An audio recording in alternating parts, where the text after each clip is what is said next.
by the way. We cannot play music. Sorry. That's all right. Welcome to the Goldwater, I'm folks. alive. He is. I am. You I am, are. definitely. You survived. I survived the graveyard shift here, folks, and we had some great news last night. Some not so good news either. Looting has already started. As a that's a form of instability, I would say. So, I mean, when people are just deciding that they're going to bash in windows of shops and decide to get the stuff. And I hate to say it, but we have been following looting. Okay, that's our angle on Looting, Irma. And I got to tell you,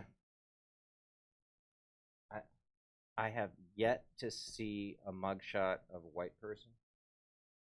Wow. I know. Call me a racist, but it's tick, tick, tick, tick, tick. A white person. No Cubans. I mean, you got a lot of Cubans in Florida, but now is that racist? I mean, or is it something that police should be looking at? For example, black people in hoodies. That's what's going on here, folks. Gangs of black people are going through like what South happened Florida. in Texas. Texas as well. There were a couple of white looters in Texas, but most of those people are aware enough that they're not going to take the risk of getting shot. I guess. Florida's a different story. They've got the stand your ground, but you also have a lower percentage of gun ownership in Florida. So unlike Texas, which I don't know if anyone's had the pleasure of living there or spending any decent amount of time there. Have you? I have, in fact, a decent amount of time. I went to UT Austin. My aunt is in there. Yeah, I mean, I love the fact that I walked into my local supermarket and a guy was shopping for a head of lettuce and had two, not one, two 6-shooters, and not concealed weapons. These are revolvers on a gun belt in the supermarket. Loved it. Loved it. Just like I love seeing people having guns all over here. Would you have like the rifle? Well, you normally don't walk around with a rifle. Yeah. That's not very practical. But you can have it on your car. Oh yeah, everybody's got gun racks. Of course, I mean, Toby has been to places where people have gun racks, where where you got that gun rack and right in that pickup. Yeah, you damn Skippy. Oh, it is. It is. You know what it's for? You're driving down the road. You just shoot it.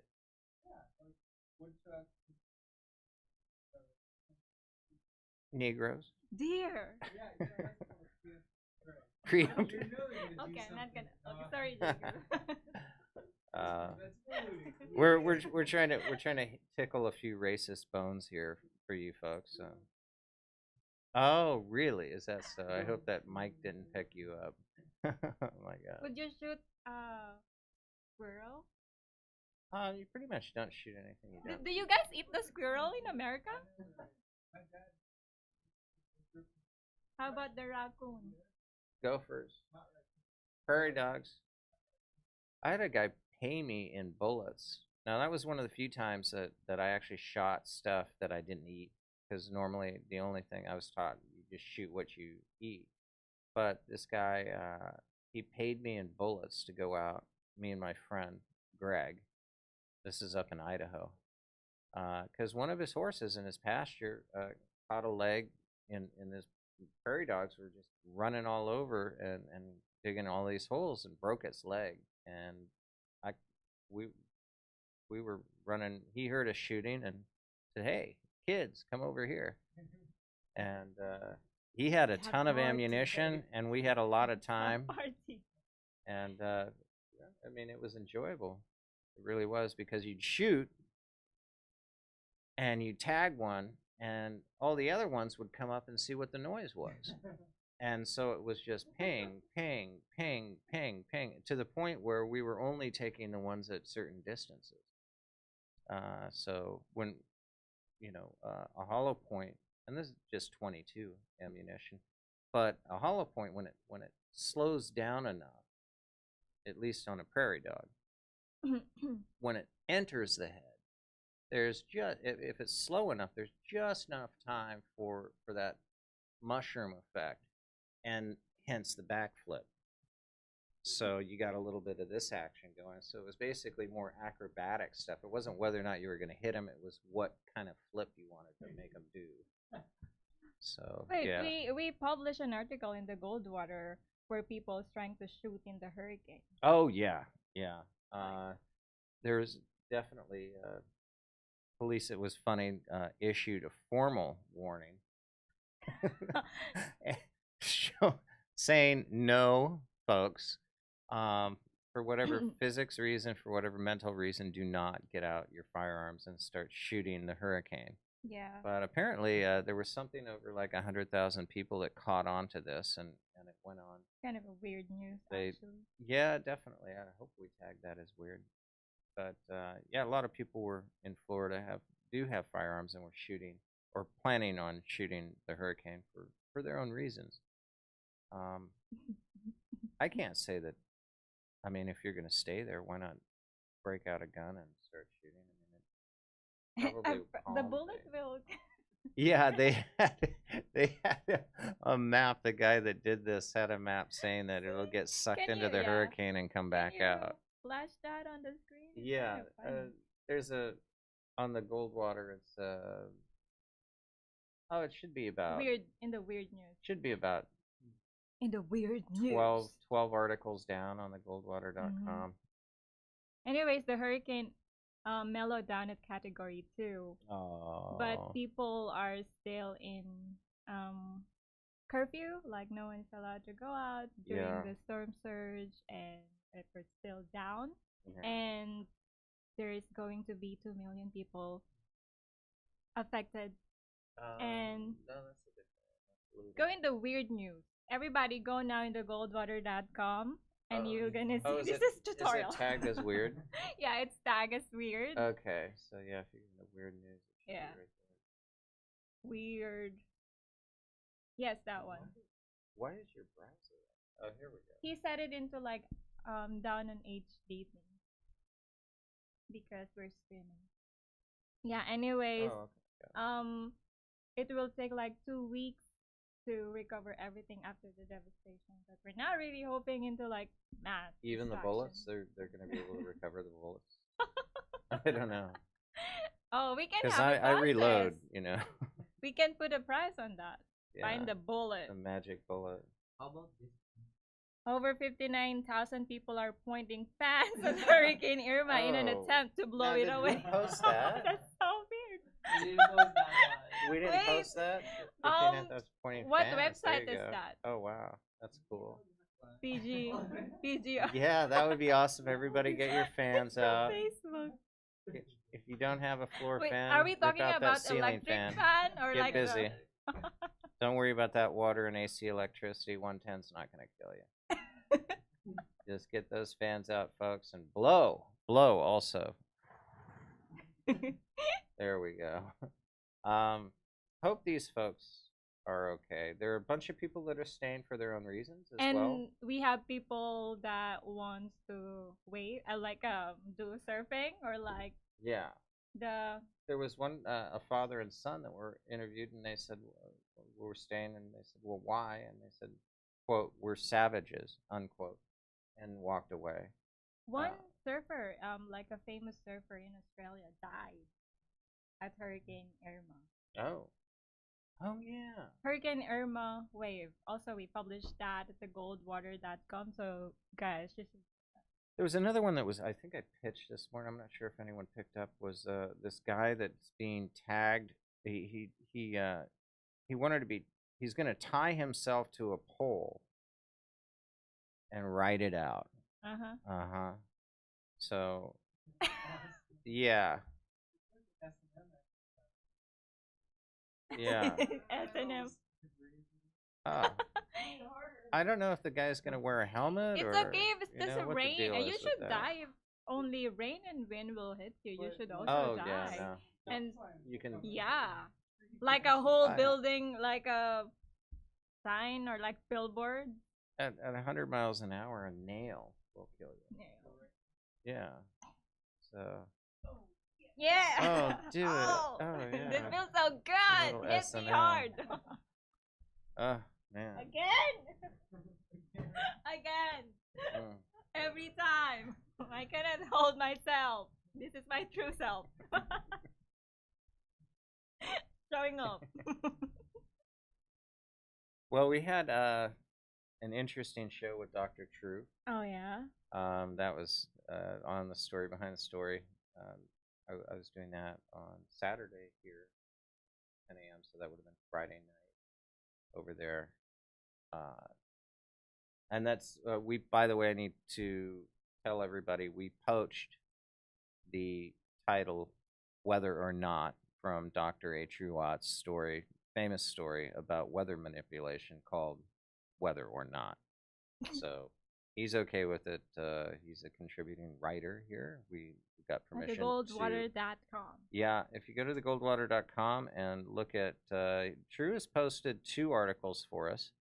One had to do with Covfefe, and this might be related. We don't know because we really don't know what Covfefe is. True explains it, but how it has It's to coffee. do, I mean, you got to figure it out.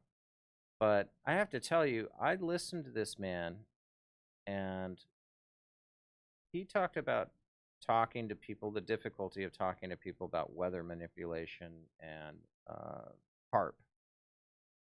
And I was always saying, yeah, iodine crystals. I know but this idea that we have this weather machine, and who controls it, and how does it work? When he took 2 hours to explain it, and by the second hour, by the time we got to break, I thought about it. We were typing back and forth, and I said, hey, you talk about people with these glazed eyes. I'm one of those guys, and I'm telling you. And he came back and said, are the flakes coming off of your eyes yet? And I have to admit, the reasoning behind it, and this isn't a new conspiracy theory by any means. He's got documents going back to the 1960s. So what we've done is we republished his most recent article. We had permission to do that. Nothing was changed. Also, you can find him. We'll go ahead and put up something a little bit later on how you can learn more about Dr. H. Watt. Weather manipulation. Weather manipulation. You can really manipulate the weather, like what I'm telling you. Like they put salt in the cloud. Yeah, I mean, and I saw that. I knew people. I mean, I talked to pilots that did it. Yeah. And I mean, we all knew that they were seeding the clouds. That's the way. I was just suddenly thinking to jump in the clouds. Like it's so soft. Yeah. And then you'll jump. Yeah, you probably fall. Yeah. As well. But you might want to do that when you're on acid. Or it might be terrifying otherwise. I don't know. Sure. I can jump. If you want to hit that pillow. As long as I have parachute, right? It's probably just gonna get colder and wetter, and colder and wetter. You're gonna die. I mean, there's pretty much. There's only one person that has survived. Well, a couple of people have survived. There's like people jumped from the sky without the parachute. Right. And then they what do you call that? No, it's not English.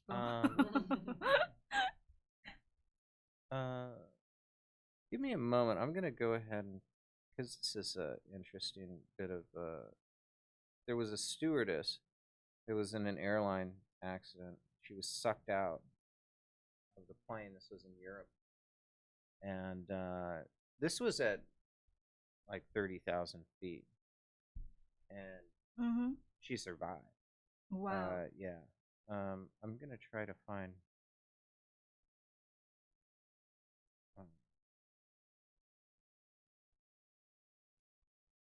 the article here. So, what's shaking in your disco, Diana? I mean, I know we had a ton of news. Some incredible traffic this morning, last night. What was some of your favorite stories while I find this survivor? Like, we broke an article yesterday about like a map of Florida before and after, like water will cover the entire Oh, right. The Florida. Yeah, It, Florida. it basically just 2 feet. They had a map. Mm-hmm. People are going to look at that because they're like what happened to Harvey, and yeah, they're like, Yeah, that, I mean, a lot of people were obviously interested in that. And, oh, this looks like a really good article here, and it's got her picture on it. Let me go ahead and send that over. She's a Czech woman, and we're gonna throw her picture up. Here's somebody who fell out of the sky, and I'll just send this over to Senor Max. See what we can't do with this. and we had a breaking news yesterday at Japan. A train in Shibuya caught on flame. It's from the building, and 150 passengers were evacuated. Nobody died though. Nobody died. That's I'm a good saying thing. that. I'm saying that. It's like, what a She bummer. evacuated. No. Evacuated. Sorry. Yeah, no. My braces. Evacuated. Mm-hmm. There we go. Okay, so 33,000 feet, 33,300 feet.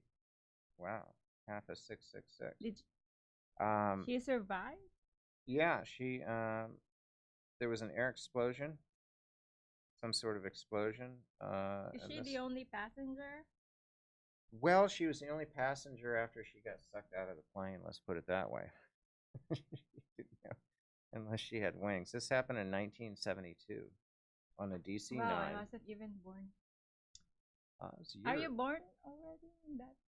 Let's see, January 26th. No, I hadn't been born at that time. Wow, you're still young. Yeah, I suppose so. So anyway, she gets sucked out of a DC-6 at 33,000 feet and survives. Made the Guinness Book of World Records. Oh.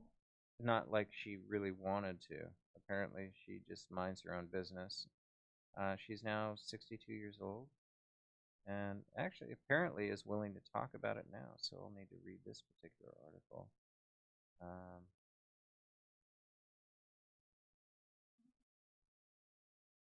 In Czechoslovakia.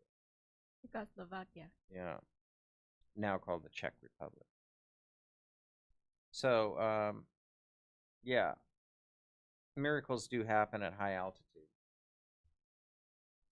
Did she fell in the ocean? Now, what True was talking? Now, she actually fell on a kind of a mossy slope, and they said that if the weather hadn't been that way for a number of weeks, and that she didn't fall exactly where she did, that she would have died. And somebody found her. Well, that's the important part, is for somebody to find you. You drop out of the sky at 33,000 feet and survive. It would kind of suck to survive and then just die because nobody comes across you. You know, maybe a DB Cooper or something. I don't know. Oh, here's a good one. What do you figure, DB Cooper? Did he survive the jump there, Toby? Bears ate him because you found the money, part of the money. But there's stories that the guy might have, you know. Now here's a guy that jumped out of the same type of aircraft in a DC-9. But he had it lowered to about 10,000 feet. And he had what? It was $100,000 in 20s? Something like that. Yeah. Back then. That was what, 1970? Something? Early 70s.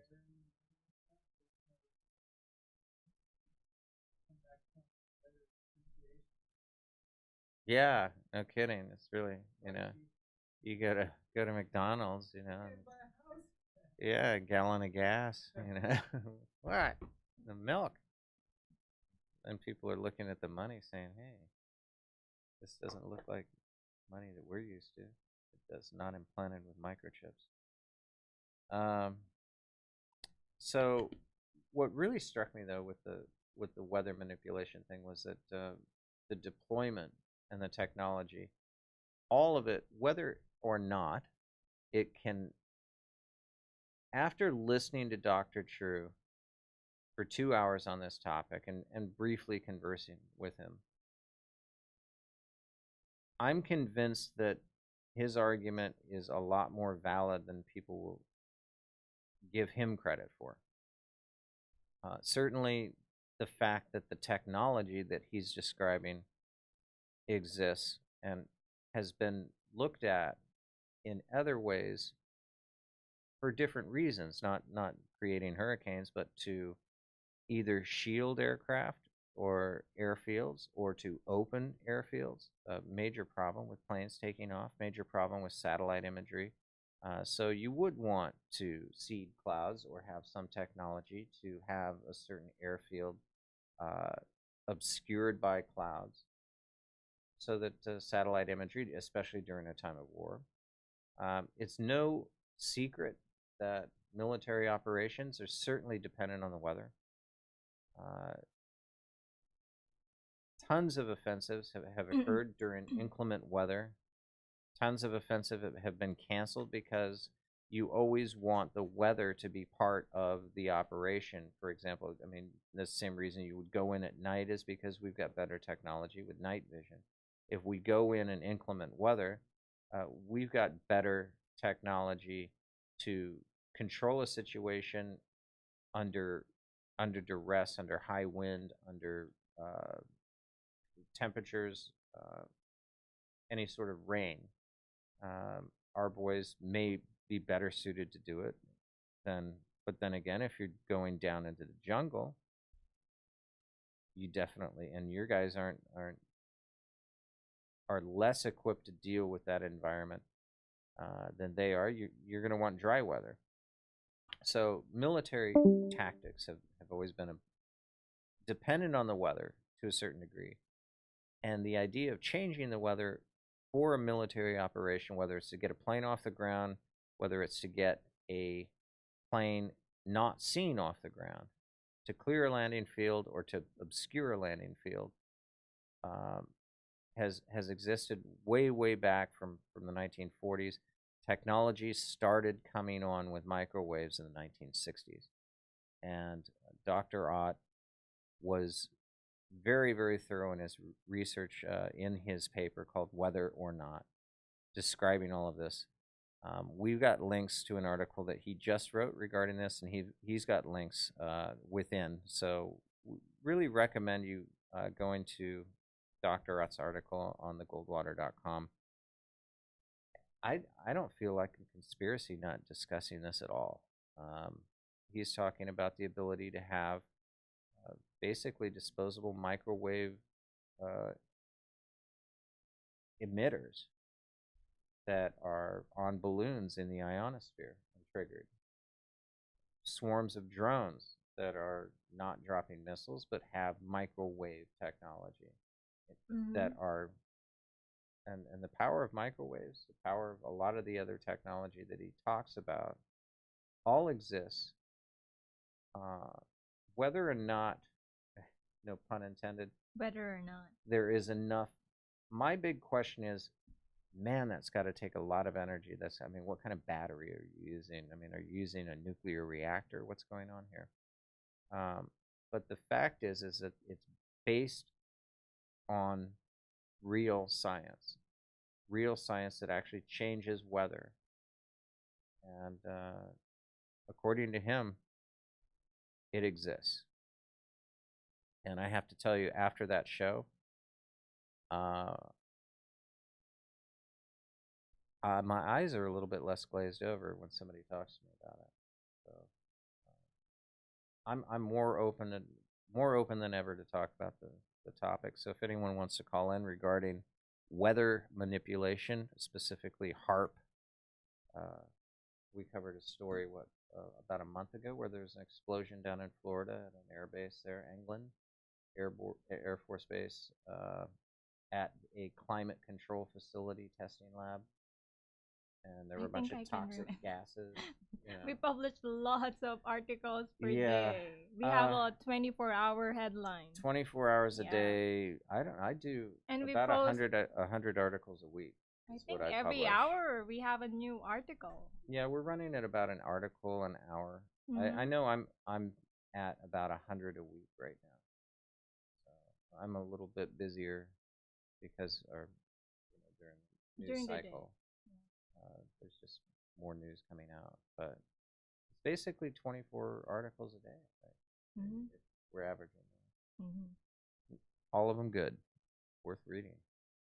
So, but getting back to weather manipulation, when you hear me talk about it, Diana, I mean, what do you figure? Do you think that there is a government or some sort of operation that can create a hurricane? It's I know. Ah. No, it's just like hurricane. Like, have you seen what happened in Yolanda in the Philippines before? Like lots of like a town just went devastated. Yeah. And No, I just mean not personally. overnight. But, yeah. We woke up and everything is gone. And there's like a flash flood. Yeah. How could you manipulate that though? I mean, the How could you question would be create is that to thing? start it, Like, to snowball it, because if you find the right conditions at the right time and change just a couple of things in a small way, the idea is that you're not like saying, I'm going to spot, just create a hurricane out of thin air. You're waiting for the right conditions. And then you manipulate those conditions to start it. And that's kind of interesting because if you take a look at the map that we had up earlier, and also there's just three of them going in. It's like boom, boom, boom, and the one in the middle, obviously Irma, is just obvious ripped apart San Martin. After Irma, it's Jose. And Jose is on the way, baby. No way, Jose. And they said that the female hurricanes are the most powerful than man. The female ones, really? The female ones. Jose. Jose is going bareback. Uncircumcised. Jose is gonna turn out gay. He's uncut, going bareback, boys. Oh my God! Yeah, why? he's gonna ride in right after Irma, chasing that dragon. Wow. Hoo-wah. No, but I mean they're just gonna be getting their stuff cleaned up, and they're like, oh God, again, in 3 days. And I mean, we don't want to make light of people getting hurt or dying or losing property, but really, we can. Discord link. They need the Discord link. Donut them. Oh yeah, that's where you start the cruise in the Bahamas. Yeah, I worked for the old retired. Ah, just vacation.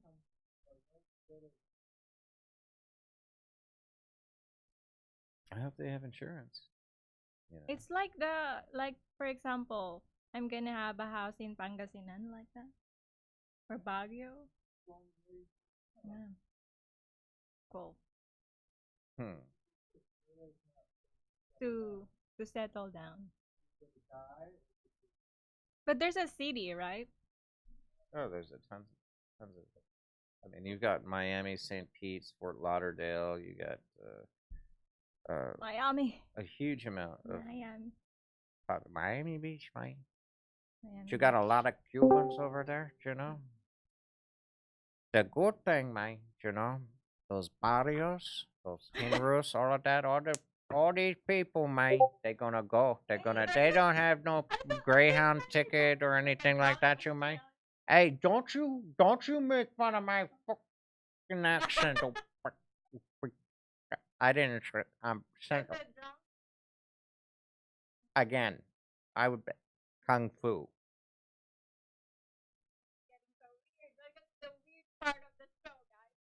Somebody call in quick.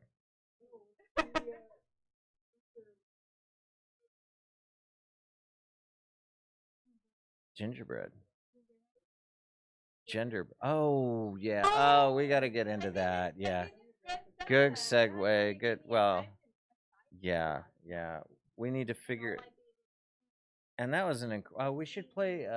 We should play the what I thought was an incredible. What's that? You were wondering where you were in the.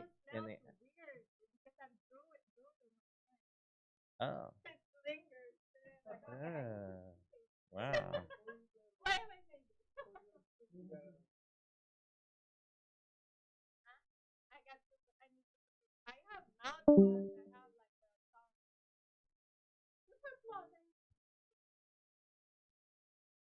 Horse cum. No, but we should play the Goldwater video. Yeah, we should definitely. Yeah, we should play that up in the entirety. This is gold, folks. This was incredible. The one that we just had done about LGBTQ. Oh, cool. Oh, Redfoot's on. Excellent. Come on. LGBTQRGN.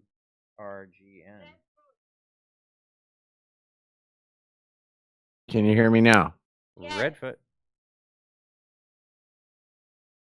Ground control to Major Tom. Are we?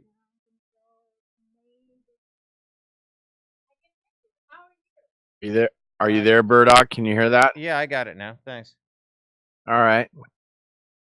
Right Are we on. 5x5? How you doing? How was the show? It was good. We had a good turnout, and I didn't make too many mistakes. I'm still, trying to polish up my part of it. Right on. Funny, I screwed up the lyric on like the most easy to remember song, so it's like Lee took it for granted and felt nobody noticed, so it was all good. Right on. It's good, and it looks like we're gonna, we're play out a couple more times. Forward to that. Sorry, I missed your guys' show. I'm hearing, man. good. Oh yeah, hearing good feedback, and I'm so glad that you and I did sort of like a preface to it the week prior, because I knew that's where he was going to go with this. I mean, all things considered, it's right up his alley. He's been doing so much research into this. But I've learned so much from him over the years to come to understand that. Yeah, you bet this is going on. Oh wow, yeah. I mean, so you guys got to sort of do your own show, and I can't wait to play it back when I have some time. I haven't heard it. Oh yeah, no. I mean, I was just kind of in the corner and popped in and out whenever he asked me a question, but for 2 hours this man described to me, and he was right. My eyes were glazed over, and I take anyone that is talking about this now a lot more seriously than I ever did before. So yeah, I mean, I really thought that it was such a compelling argument. Not That's even an great. argument; it was an explanation of thinking, and I was just so happy to be on the show with him. It was beautiful. And you can get into the sort of the historical underpinnings of how this all kind of evolved and developed. Earlier 19 discovery of something known as orgone and orgone, which DOR, DOR. He invented these that ultimately became known as doorbusters, and they were basically little, like almost like little Faraday kind of box things where they were layers of organic and inorganic material, inorganic, kind of like a Russian doll kind of thing, and send them up in a balloon into cloud systems and watch them just dissolve and dissipate. Collector item right now, if you can find one, of them. And then you move forward into some of the Tesla. Was somebody mention orgone energy there just a minute ago? That's exactly correct. I just did. That's true. I did. Yes. Welcome to the I'm show. a bit of a Reichian myself. Yeah. This is it. Hey, what's up, Major Burdock and Diana? Hey, late as usual, as always. How are we doing, Phil? Good to hear you. Well, apart from migrating from Windows to Linux, ate up my whole weekend. Yeah. I had a hard drive fail on me. Get a new hard drive, new Windows install. Windows lasts less than 23 hours. The good news is I recovered all my data on using the Linux Live. I'm living on a Linux Live disk, so I recovered all my data and remembered like Windows sucks. Everybody knows that, but I don't hate it though. Like I hate it, but I don't hate using it. I mean, like Linux, it's love hate. I love it. It's great. It's better. But I hate it because like Windows, you can always blame the error on stupid Windows. Whereas with Linux, it's user error. If you made a mistake, you made the mistake, not the programmers. Well, I'm gonna welcome you to the show again, Phil. You guys go at it because obviously he hit on something regarding we were Reich was doing those cloud busting experiments. What in the 40s he seeded clouds in some small southern town, I recall. And then there and he also invented these little floating things that were layered organic and inorganic material. He floated them into clouds, and they were known as cloud busters, aka door busters. Door being the acronym for dead orgone energy. And this really lent itself to a lot more development in ray beam, scalar beam technology. Some of the stuff that came out of the Montauk project was incorporated by the Raytheon Corporation and is now present in the deployment of these NexRad things that I've described earlier, which are basically HARP on steroids, and they're on turrets and they're aimable. There's floating versions called SBX-1. So these things are not only used for weather manipulation, but they can be sort of dialed in frequency and energy wise to perform a number of unbelievable tasks that are basically black op top secret, withheld from the public. Right, and people might laugh at the idea of weather warfare. Oh, tinfoil hat wear.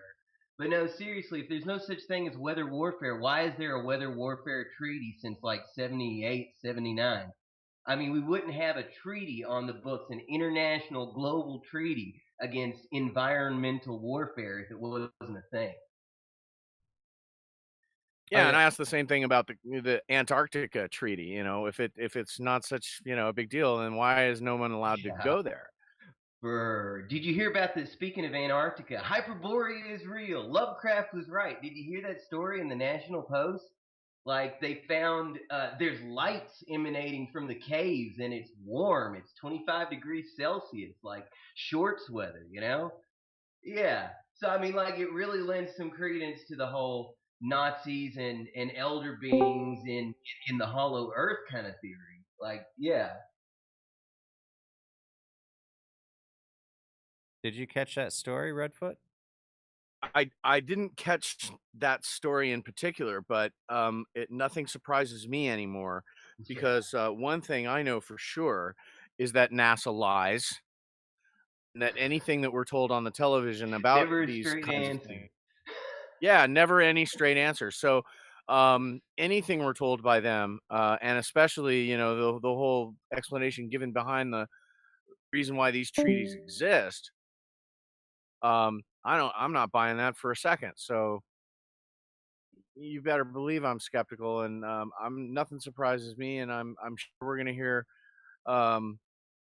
if given the opportunity from real explorers, some stories that'll really validate some of the claims that we've been discussing on our show, and I've been privately discussing in certain circles. I'm an extreme tinfoil hatter as far as some people may be concerned, but I think ridicule again it's the first denial mechanism used by somebody who's not only lost a debate but is also a sore loser. And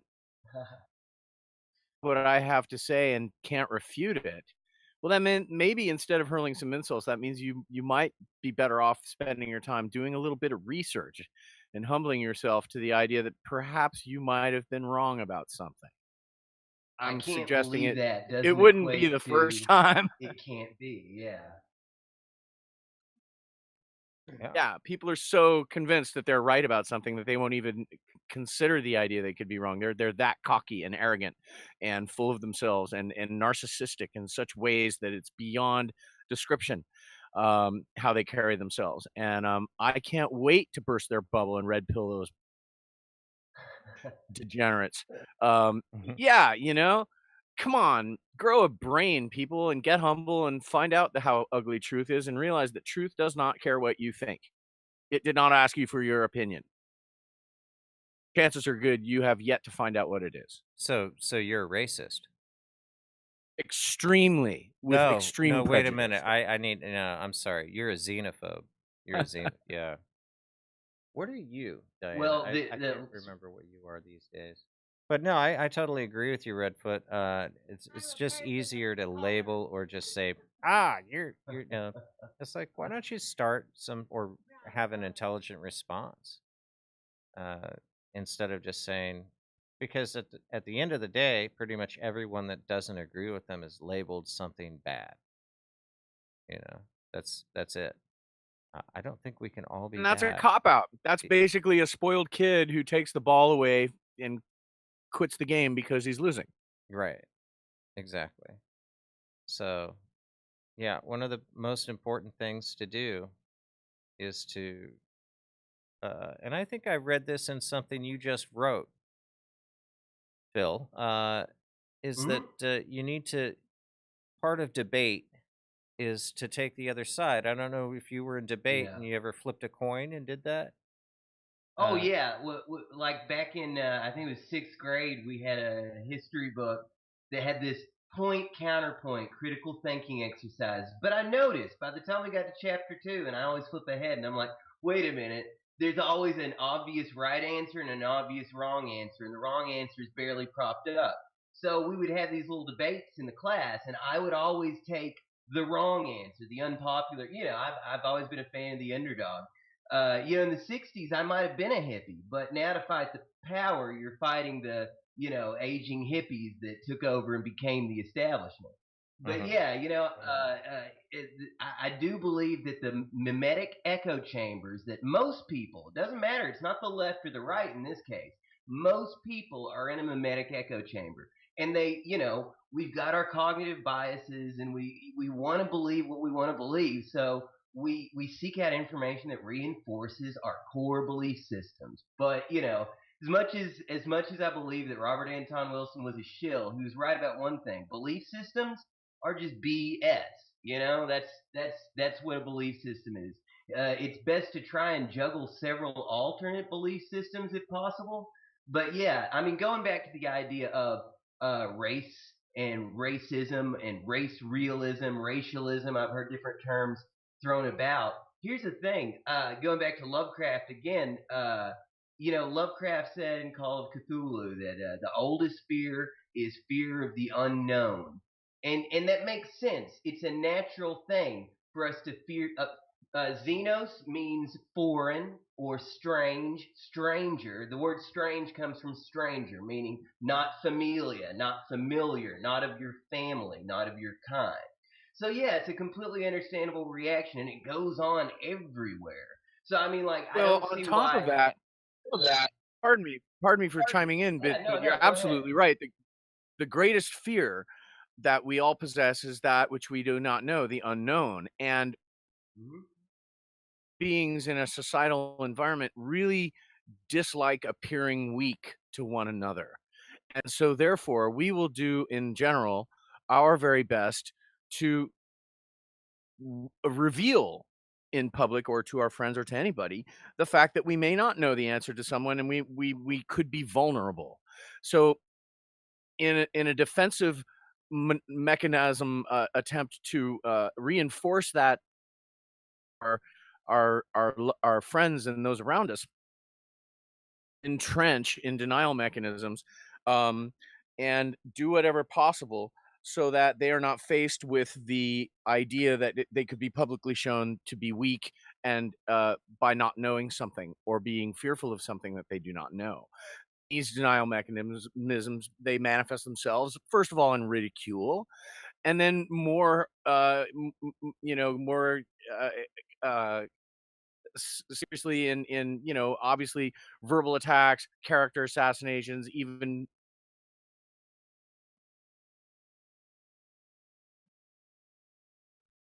You still with us? I can't. I So can't normal, hear. There, and there we that's are. yeah, normalcy bias is almost a type of mass mind control, and it's groupthink on steroids, where hasn't happened before, and because no one's questioned that the emperor might not be wearing any clothes, it's absurd to think that he might not actually be wearing any clothes. Of course, he has the coat on that you don't see, but obviously everyone else does. So, why would you want to appear weak in front of the others and admit that you don't see any clothes on the emperor? Well, so Oh, Phil, oh wait, hold on. It's the Stanley Milgram, or is it Solomon Ash? The conformity experiment where they had like the 10 people, and you have 9 people, but you're in this test and they're testing people's visual acuity. You think actually it's a psychological experimenter, and you're number 10, and we just want to see if you will conform with the group when obviously wrong answer. They're asking you which one of is 1, 2, or 3 longer.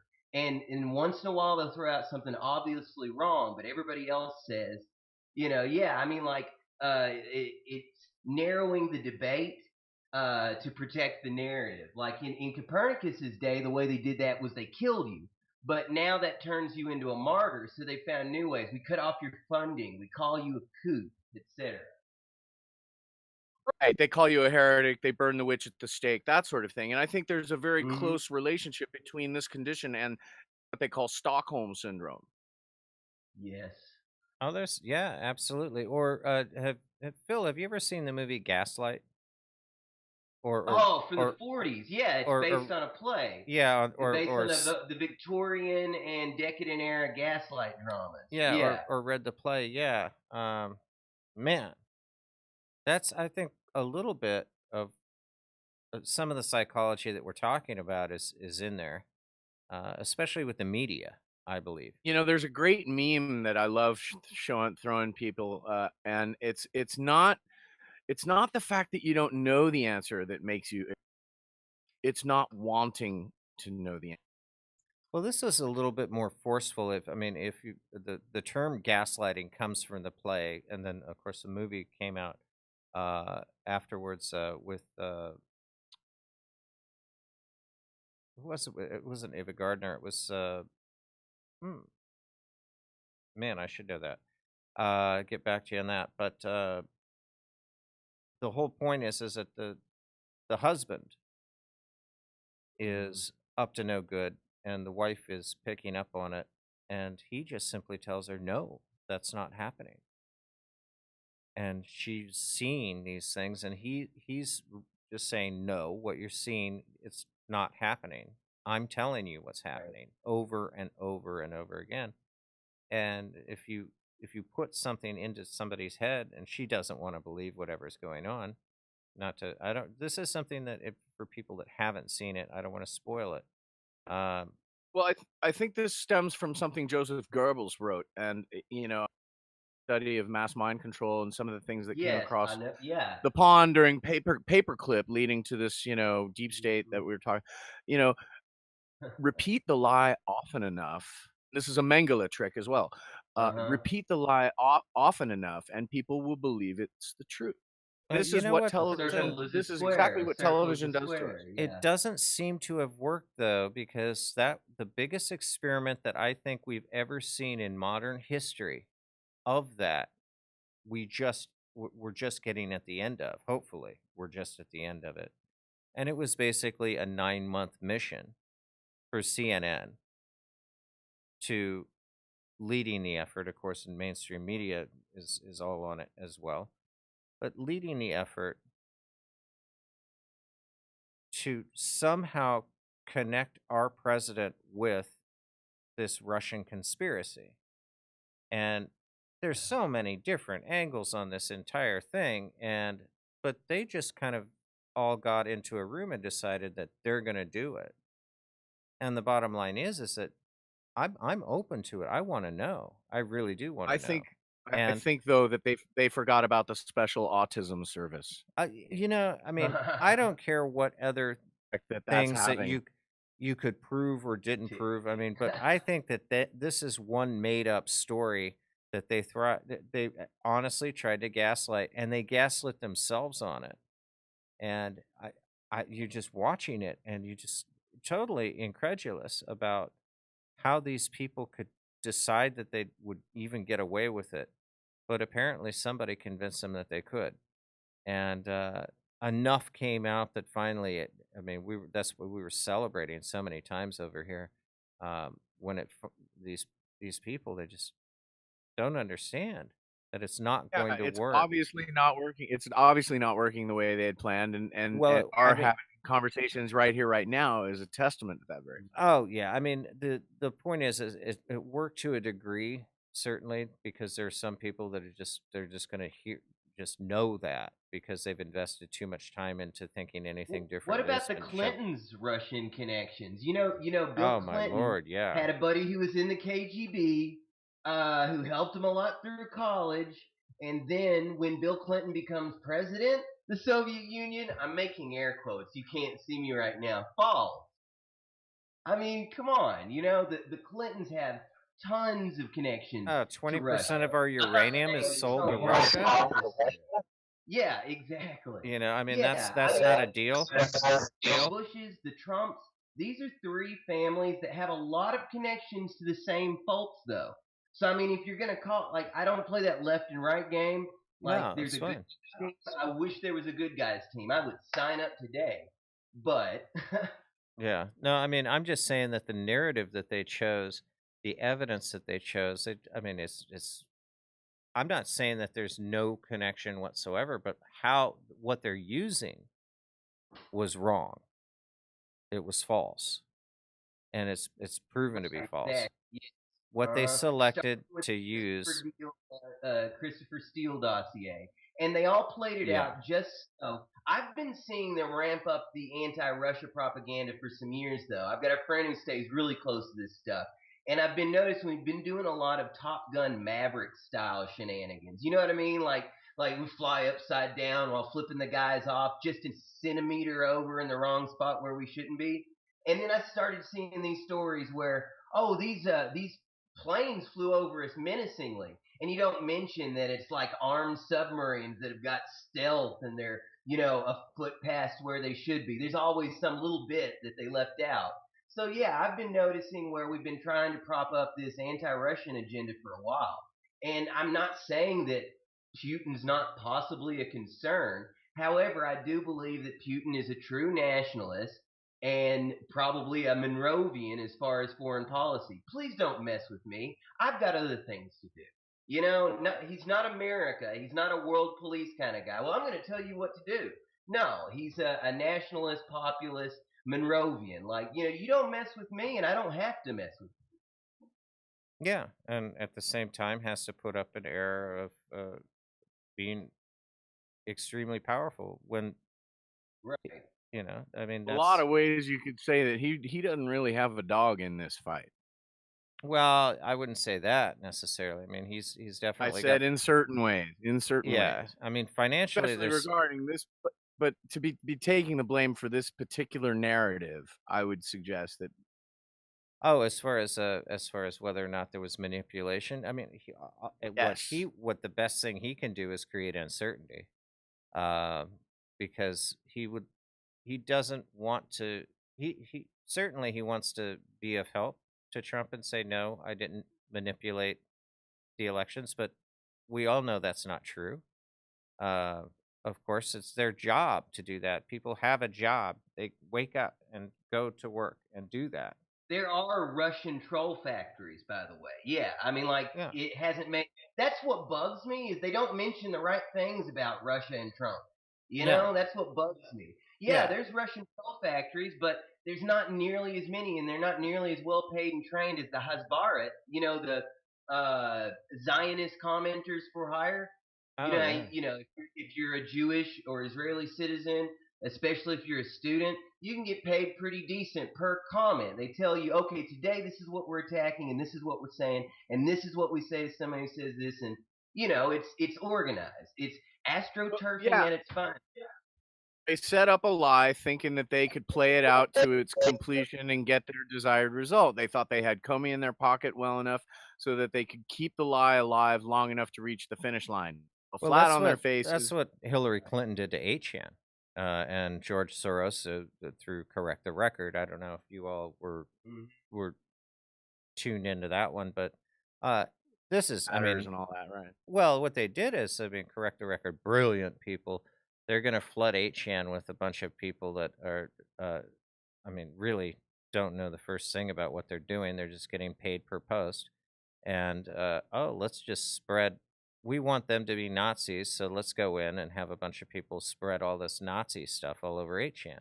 Now, that's not to say that there isn't some Nazi stuff on 8chan. There should be. Okay, there should be. But you can tell. But at least they're real Nazis, from the fake. Yes, yeah, exactly. I mean, and so of course, people get upset, and a lot of these people got doxxed. And I mean, I'll tell you, I was so happy when that happened. I really was, to see this. You never want to see anything illegal happen, okay? But doxing a business to me isn't illegal.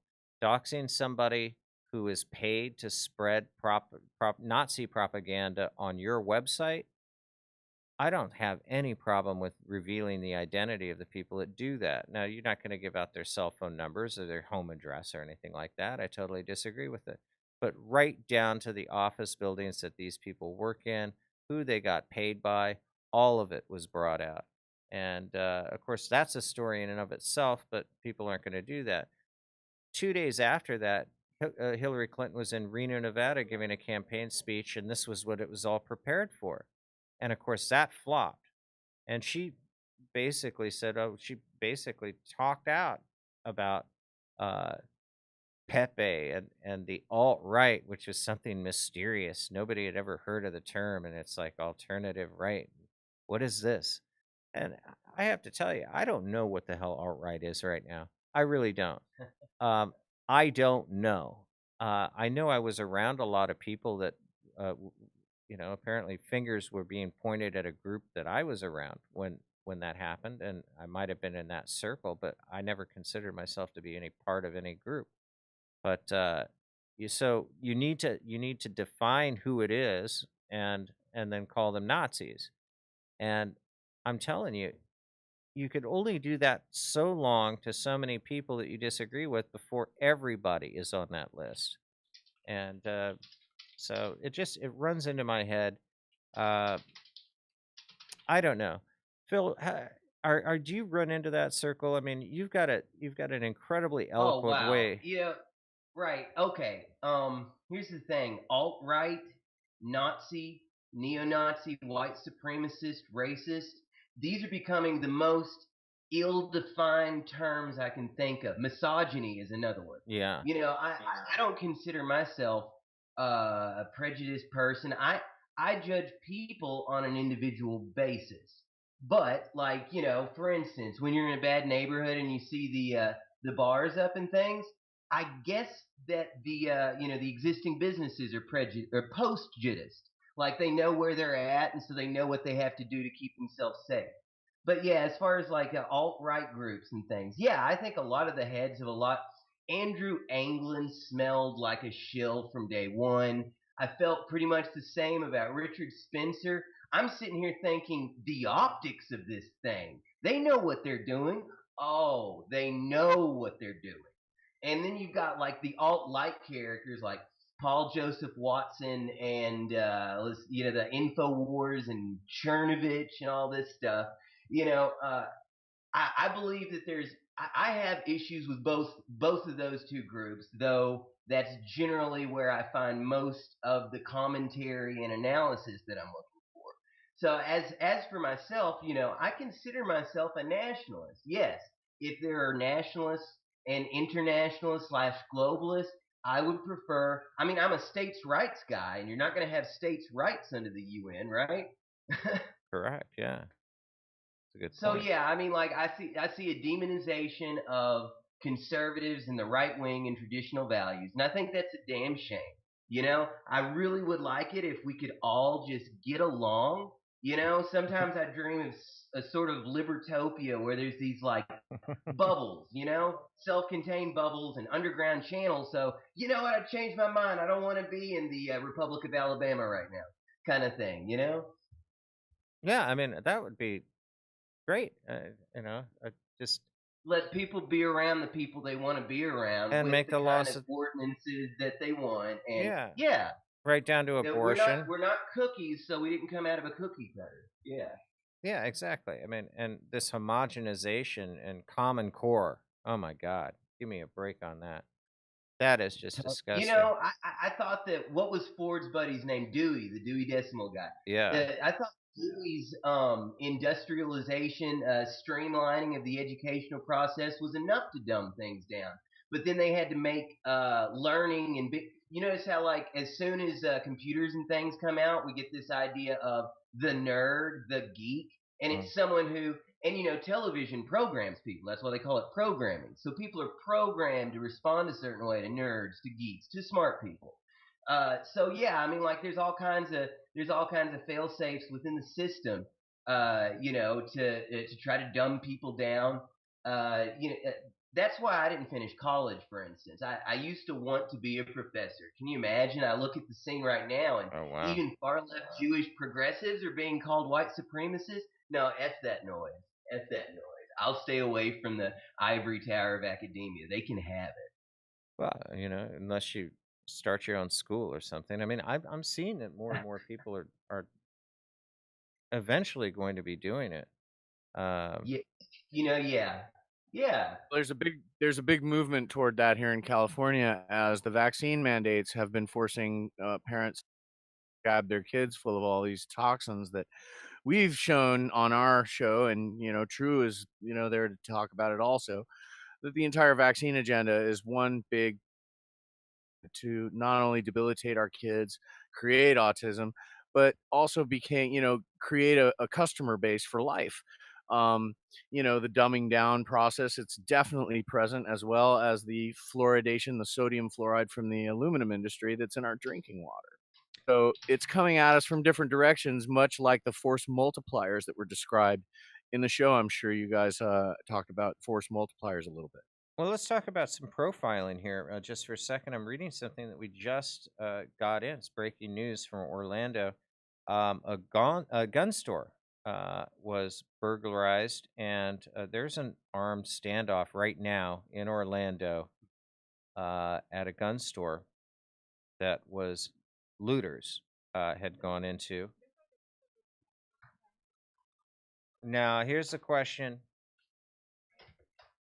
Yeah, I mean they're looters. Okay, Certainly not being covered by Fox. I got it on in the background. All they're talking about is fear, fear, hurricane, hurricane, fear, no, fear. we get this. We when it says breaking on the Goldwater, it is breaking. So that means that they're probably are shooting these people who are talking about or planning on doing it right now. But here's a question, right? Just as far as profiling is concerned. Now, are you going to be a racist? Okay. Let's say that I sit down and I say, hey, listen, I'm going to give you odds right now. Now, I haven't even read the article. Of course, there's no pictures. There's no, and of course, whatever information we're getting, we don't have any photographs yet. So I don't know. But if I were to throw it out and say, all right, you guys have an opportunity to make some money here, I give you $100 each and say, hey, you need to make a bet. And I say, I'll give you 3-1 that it's a black guy. Yeah, but we're in Orlando, so it could be Hispanic. Okay. Oh. And I'll give you 2-1 if it's a Cuban. I'll give you 2.5 to 1 or 3 to 5 There you go. That it's a What Hispanic. are my odds if I say if it's a Mossad agent? But the bottom line is that you guys with $100 are not going to put your money down on a white man for even money. Mossad agent. No. But I mean, you're not going to do it, right? I mean, if I gave you even money for a white guy, you wouldn't even take it.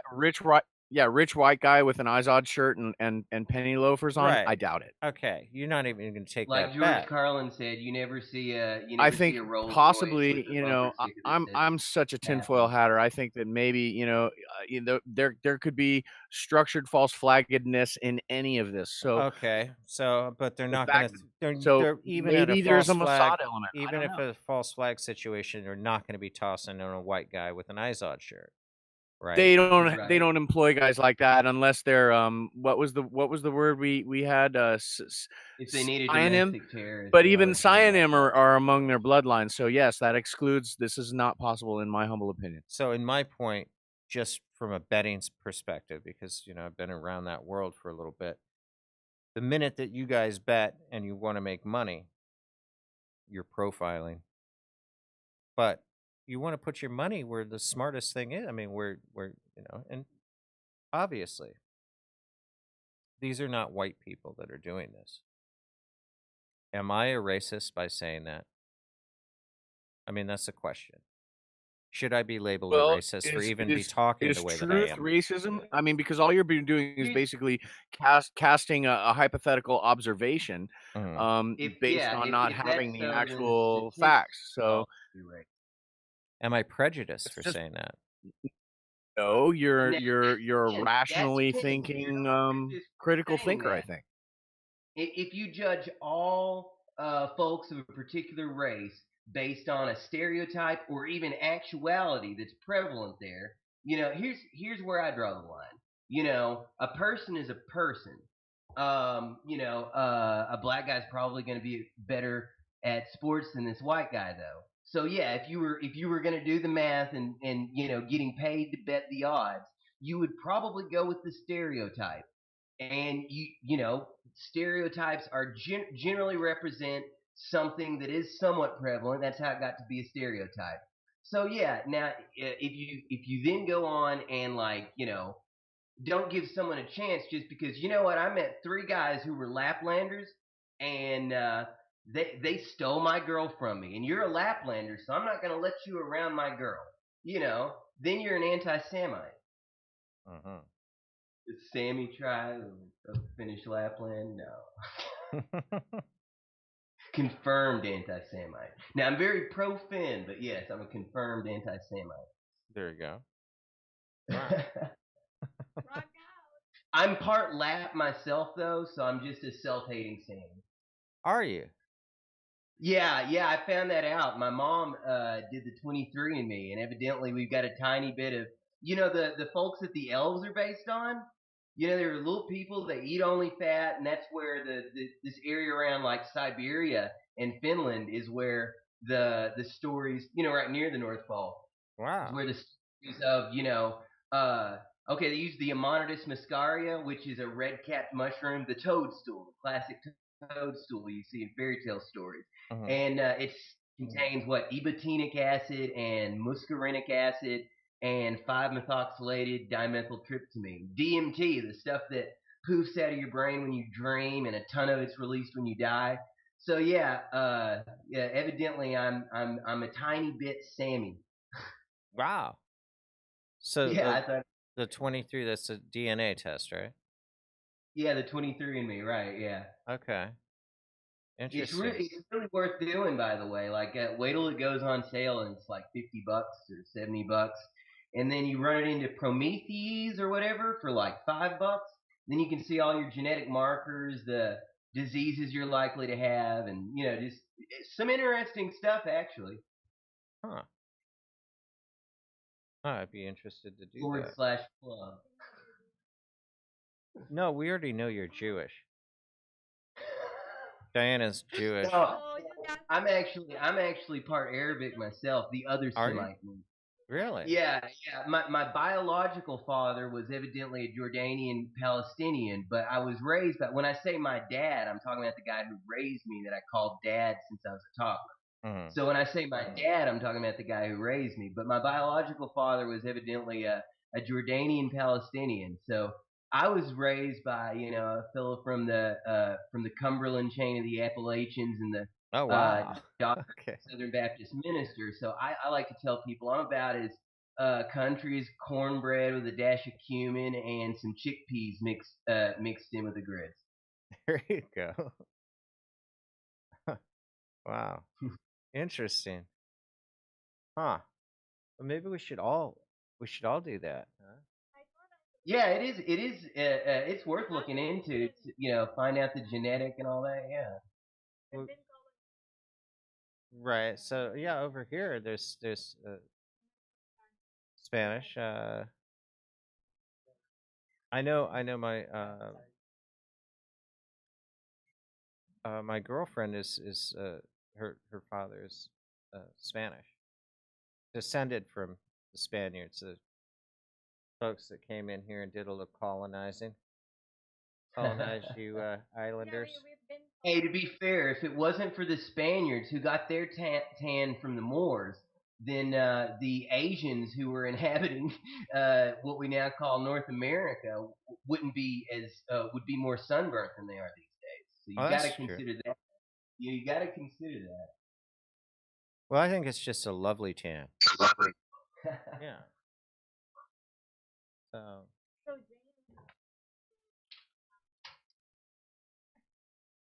Not half. I mean, there's. I think her father is. But. I think there's an issue with Diana's mic. I just saw somebody else mention it. It sounded muffled for me, but I didn't know if that was because I'm coming in through Skype or not. Hello, can you guys hear me? A little bit, but it's really like muffled and kind of almost staticky. Like a robot? Yes. That's my true voice, Megatron. Megatron. Oh, no. There we go. She's back. Sorry. Oh, okay. Sorry, I've been in. Might have been a cable problem. Probably. Test. Mic test. Yeah, there you are. Much better. Right on. So we're gonna fire off. I got a message, and I don't know, it was a little bit late, from Joe Billy, who I don't know if you all remember. He is running for the 7th district in Pennsylvania's Congress, as a congressman, and got a message from, I don't know if he's listening in, but Joe, the weather is clear. Feel free to call in. We do have a special favor for you as part of our last week's show, which we had a contest for the best music to play during the invasion of North Korea and the bombing and subsequent invasion of North Korea. All the songs. We were thinking about it, and after I got this message from him, I thought maybe, what better person?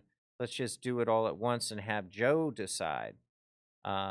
Instead of because the polling, I was looking at it, and I figure we should just have one guy decide, and at the same time, he's going to have to make it his campaign song. So we're gonna have that going. I was hoping he'd be able to call in. So Joe, if you got a moment, give us a ring. And would like to hear what's going on with the campaign. Hope everything's going well. This guy, wow, what a super nice man. He's exactly the type of person that you want to be running for a position like that. He's a firefighter. He's been a firefighter all his life. And, man, retired Navy. What an incredible guy. Very easygoing, certainly cares about all the people around him. So, first person that we've endorsed, second, of course, was Maxine Waters. And I know we were all surprised. I think we all just decided to do it at once to endorse Maxine Waters officially here at the Goldwater. But, and then, of course, if Mark Zuckerberg decides to run, we're certainly going to be endorsing him. But anyway, that's enough about Joe. If you're interested in what he's doing, it's joebillyforcongress.com. I always think that it's interesting, even if you're not from Pennsylvania, to take a look at the smaller races and see some of the candidates that may, be having a little harder time. But it only takes one thing for someone who, and especially in the 7th district in Pennsylvania, when I got to know exactly who the person was that was representing. This is somebody who pulled out support for Donald Trump after hearing this whole bus scandal, grab your pussy thing. The guy was out just instantly because of that, simply because of some sort of populist type of thing. Not at all what the people in his district agreed with. In fact, nobody agreed with it. So a politician to be doing that surely indicates that you're not representing the people of your district. So we certainly hope that that comes out, and we wish Joe Billy the best of best. Make sure that he's got the support from the Goldwater, because we do endorse him, and we're just going to grab him personally, and we've talked to him a couple of times, and we rarely endorse people aside from Maxine Waters. So, yeah. Anyway, it's the same way with sports, folks. Again, our coverage is only competitive eating. That's pretty much it. Although we did have a little bit of coverage on. Well, we did something on rugby. Night before last. A guy blasting. Yeah. Yeah, we did a little rugby action, but that was pretty much just to watch a player punch the hell out of a ref and get banned for 10 years from the sport. So, but any other ideas as far as sports? It's got to be interesting. Sorry to go on that little tirade, gentlemen. I just wanted to round off and plug Joe Billy and let him know that we're here. It's always got a spot on the show for a man of his character. And yeah. So, Alex, Senor Redfoot, what's shaking in your disco as far as I mean, what are you feeling red flaggy about lately? Well, paused to discuss the commonality and timing between Irma and the anniversary of the obvious event we're going to be celebrating starting tomorrow, or of tomorrow's date. I find it oddly not discussed, considering the context in which we have been to scrutiny with regard to weather modification. So there's that, and there's this third thing that everyone's been talking about and happenings relative to it. Again, on a very satanic sort of numerological level, but red flaggy, I don't know. Gosh, I really where to begin. I just think that, Mexican quake, kind of near the San Andreas fault line, so maybe giving pretext to what could shake things up out here in California. I don't know, but I imagine, fires being the rule, that there will be more happenings. Did you check out the article that we had about the lights? Okay, this was something really cool during the earthquake, which is pretty severe. And then you had the quartz or whatever. Yeah. Yeah. And so awesome. But it's just like because the shifting and the quartz and the magnetism, but a lot of people thought they were seeing UFOs. That's what it looked like. And of course, it's happening. Crittercraft. Yeah, Crittercraft. I mean, it could be, but if you watch it, I believe I certainly think some of them are, at least if they're not Crittercraft, then they're our own Black Ops shit. Well, but there actually was an interesting explanation. Pardon my French. Sorry, guys. But no, it's fine. There was an interesting explanation for it, that scientifically does work. I mean, this is like you read books like Edward Henry's book, and you're looking for the science behind it. And go ahead. I mean, check out the article. It's I think we posted it. What, maybe? Yeah, I don't know what you're talking about, so I'm not really. It's I don't have actually any all these lights over Mexico reference. City, and there is a scientific explanation for all of the during the earthquake. It was only happened during the earthquake, and apparently it's a phenomenon called earthquake lights that have to do with the quartz content shifting at a high rate, and it causes a magnetism. And scientifically, it's just We're talking upper, above, like visible in the sky kind of thing. Yeah. Up in the air. Okay, no, for me that's rubbish. I don't believe it. Not for this is what it signifies to me. You always say to do your research, so check out the article. Okay, well, I'm giving you my hunch, and I'll tell you this is something that I've seen before. And relative to the discussion of targeted beam energy scalar weaponry, such as NextRad, and we're talking about weather modification. Well, there's also something they can do with it, which is to manipulate ground events. They can use it for ground penetrating radar, and they can also use it to trigger Earth. Sometimes it sure was pretty. Okay, yeah, but it also causes anomalies in the sky visibly as these beams of energy the distance and arrive at their target. There are visible anomalies in the sky as it happens. Say, can you get smaller ones to go duck hunting with? Yeah, I want a small. It's an event filmed at Troslo, Norway, in particular, that was filmed, and it's available. You can look it up, and lots of anomalies there. Big, deep enough, you can find that certain anomalies were visible during several other geological events. Okay, what about this? Okay, I'm sure you're aware of this one. Not the first time such a thing has been witnessed. There's a group of people that went up on an expedition in former Soviet Union. I'm pretty sure it was in the Ukraine, maybe. But this was where they found their bodies, and then they were running. Like, these people were running away. They were up on this mountain where there was a military installation. They were just up there for an expedition or a hike or something.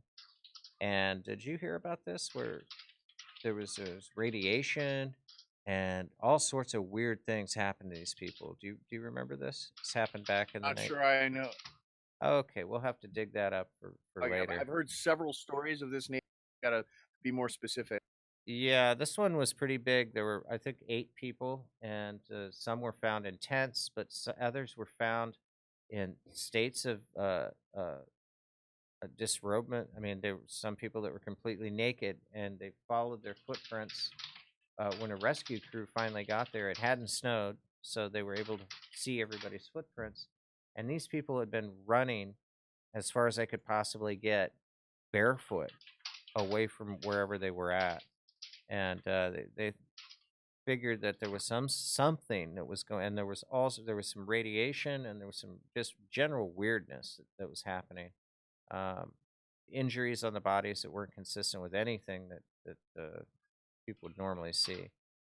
I'll have to do my research on it, and there was a documentary that was filmed on it that's quite good too.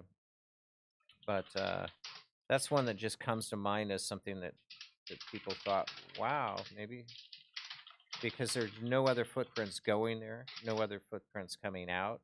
It just looked like these people went berserk, crazy for some reason, and were irradiated by something from the sky or from below. I mean, but it's certainly something that didn't make tracks. So, but nonetheless, they do have microwave technology to disperse crowds. Apparently, it makes you pee your pants and get sick and just feel all gross. Yeah, they're deployed in these armored vehicles, and they have a giant microwave dish that pops up on the top of them. They're called LRAD for long ice, and non-lethal, simply dial setting. Yeah, LTL and less than lethal weaponry. LRAD. Psychotronics and the electromagnetic frequencies that can maim, burn, kill. There's one that makes you see God, evidently. Oh, cool. During the original Gulf War, thousands of troops just put down their weapons and surrendered, like walked off. What happened there? What happened there? Something happened. The Middle Eastern jihadis don't just, now I'm going to put down my weapon and just, come over to you guys and let me be a prisoner of war. That doesn't happen. Wow. Right, and this is the True did paper on this called "The Sound of Silence," and it's a carrier wave frequency, and it's very similar to the technology that's owned by Psychotechnologies Incorporated, which is used to embed messages, and this is a technology that's sold to like supermarkets, and basically in the music. You don't hear it, but there's a carrier frequency that is encoded, and it's frequency modulated with the actual message, and it goes directly to your subliminal, and basically they send messages like, don't Are you go talking about the buy popcorn. V2S? Yeah, is that Yeah, voice to soul yeah, technology? subliminal Yeah. messaging, and And that's it's been known as the Smirnoff declassified since patent. the 90s. What are they? It's Igor known Smirnoff and Psychotronics It's the out of Smirnoff, Richmond, yeah, and Virginia. this is part of Oh, Marshall yes. Thomas's. Yeah, it's in Marshall Thomas's film Monarch: The New What are you Phoenix program. It's the saying, sir? Smirnoff patent, and it's owned by Psychotechnologies. It was founded by, guess who? Lieutenant Colonel Michael A. Aquino, General John Yes. B. Alexander. Excuse me. Colonel John B. Alexander and retired U.S. Army General Albert Double Boom. Married to Rena Labo, and they live in Chile. Jose Delgado and Aquino They're were the three both men who very stare at interested goats. into psychoelectronic complete control of the human body. Teach, Yes, and they started the first Earth. They started, and this is a book, "The Men Who Stare at Goats," written of by John Ronson, is the actual accounting of these three guys who started the first Earth battalion of psychic warriors, and they discovered remote viewing with a guy named Ingo Swann. They started a company which exists to this very day that teaches remote viewing, but in fact is just an indoctrination camp, and it's a frontline way of interviewing possible inductees into their psychic warrior program. It's known as SciTech, and their website is remoteviewing.com. Mm-hmm. Yeah, based in Hawaii, and Dane Spots is their lead guy. He's a creepy SOB, and this chick who oh yikes! I mean, there's some seriously creepy people over there. The hemisync folks too. The hemisync, the binaural beats people that do hemisync, they are ex-remote viewers as well. There's oh crap, I don't know. I literally just blanked. So when you think about that, and you think about Montauk, and you think about beam weaponry and stuff, you kind of start putting two and two together and realizing they have this thing like dialed, and they have for a long time, and they're just waiting to actually push the big button in the great glass elevator that no one has ever pushed before. Could be, I mean, what do you At least that's how I look at it. And, welcome to my world, right? Well, I mean, it would be interesting to be a programmer or a creative director on that program. And I mean, if you can make somebody see God, maybe you can make research something called see something else. I'm just trying to. They're going to make us. I'm just going to try to throw this in. I'm going to really try to wedge this in here. If they can see God, I want to be their creative director and say, hey, listen. I mean, obvious. Okay, you want to scare the hell out of them, make them see Satan, but how about maybe Britney Spears or I don't know, AC/DC or Rysan. I mean, you could really, really get creative. Okay, with but this. let's think about this, and do some research on something called Project Bluebeam, and realize that what they're really planning is to fake an alien landing, like Reagan talked about in the UN speech. Here we go. They're actually doing it, and they've got the technologies in place. Obama, they have all Bush. All this stuff can be used for massive, giant force holography of the grandest scale that looks totally real. Do it. Yeah. Well, I mean, and I'm pretty sure that and Revelations, I believe, will go down whether it was foretold or not, because it was foretold and real or not. But like, if they have to do animatronic giant dragon rising out of the sea, that it's going to go down like that because it's been an idea seeded for so long, and obviously there is some sort of group of people who, if you pay attention and read the sub rosa of history, then you see that like there's these folks behind the scenes that have been moving us towards something akin to revelations. I look at it this way: John of Patmos had some psychedelic mushrooms when he was on that island, banished, and maybe he really did see the future. I believe that Philip K. Dick really saw the future. I think that non-locality. You know what I mean? I believe that sometimes people pick up flashes of elsewhere. Just like with the remote viewing whatnot apparatus. But yeah, I have no doubt that whether aliens exist or not, whatever people do see when we have these abduction accounts, and sometimes these folks end up with implants, and they're real implants. Like it's a really good mock up, if that's what it is, if it's a mock up. But there's something there. And yes, I don't doubt that. I mean, think about it. You run some creepy MK related experiments or do some satanic ritual abuse on some person or group of people. And then afterwards, what's the best thing? Go ahead and implant them with this false memory where they saw aliens. That way, nobody's going to believe what they're saying, even if they do have a freaking implant.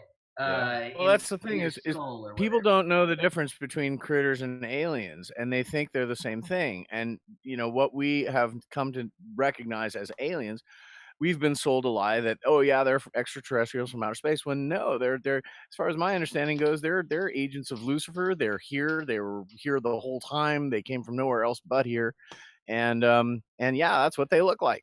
I typically don't like to refer to Hollywood movies, especially well, Mel Gibson. He's an okay guy. I don't know if y'all saw this Mel Gibson in a movie called Conspiracy. You guys happen to catch that? Yeah, when he has the problem with the Catcher in the Rye book. Yeah, exactly. He's got that whole Holden Caulfield thing, and he's got the typical. This is somebody that had some MK Ultra work, and they let him go in that condition, being with just this blast of him doubting everything. So nobody would ever believe that any of it's true because he's such a nut. And yeah, I mean, just that is a good cover. I mean, it's just a you might as well just release him crazy if you've done work on him like that. Otherwise, you have to get rid of him. But I would think that part of it would be to see how it works in the aftermath. I think that's part of the reason a lot of that happened. Well, when you get into the field of MK, no one better to talk about this than True, who's had direct experience in any. Oh yeah. And I'm sure he's only been serves with you, but regarding Liz, the one that he really sent to assassinate him, he accidentally ended up helping deprogram, and who has come on his show several times over the years. She hasn't been on recently, but she refers to herself as we, because she is but a voice for the multiple personalities within her that have come to become aware of each other, and a really complex conversation to get into. But that's not the only time he's had to deal with this sort of thing, and I've come to really understand a lot about this through him. What was the story with Liz? What position was she in when she got programmed? I'd really save that for you'd be much better off asking True directly. Okay. I'd probably get it wrong, and I don't want to do that. Oh no, I understand. But I understand. Suffice it to say, there are recorded shows from the archives, and we're working on, as you know, we're trying to revive as many of the archives that we do have saved from our the radio networks and so forth. We've got a couple people willing to. Together, we're hoping to make like the master repository of the old True shows, the story behind a story, because there have been significant efforts to wipe them from memory hole, those from the record, so that nobody gets to hear them. And that's one of the reasons why I jumped on board trying to help True from the very get-go, is I saw the importance of his messages, research that he was doing, and I just tried to offer my neophytic technical skills I had to help preserve the media Well, I'm sure that the folks over at Revolution Radio sell those EMP bullet drives. I'm sure that they've got. Sure, and I'm also speaking to the years before Revolution Radio. Remember, I've been with True a bit longer than Oh, just right. the Yeah. Revolution Radio. Yeah. That. Wow. Right. I've seen him get kicked off the radio a number of times. We've switched networks just since he brought me on board. So we're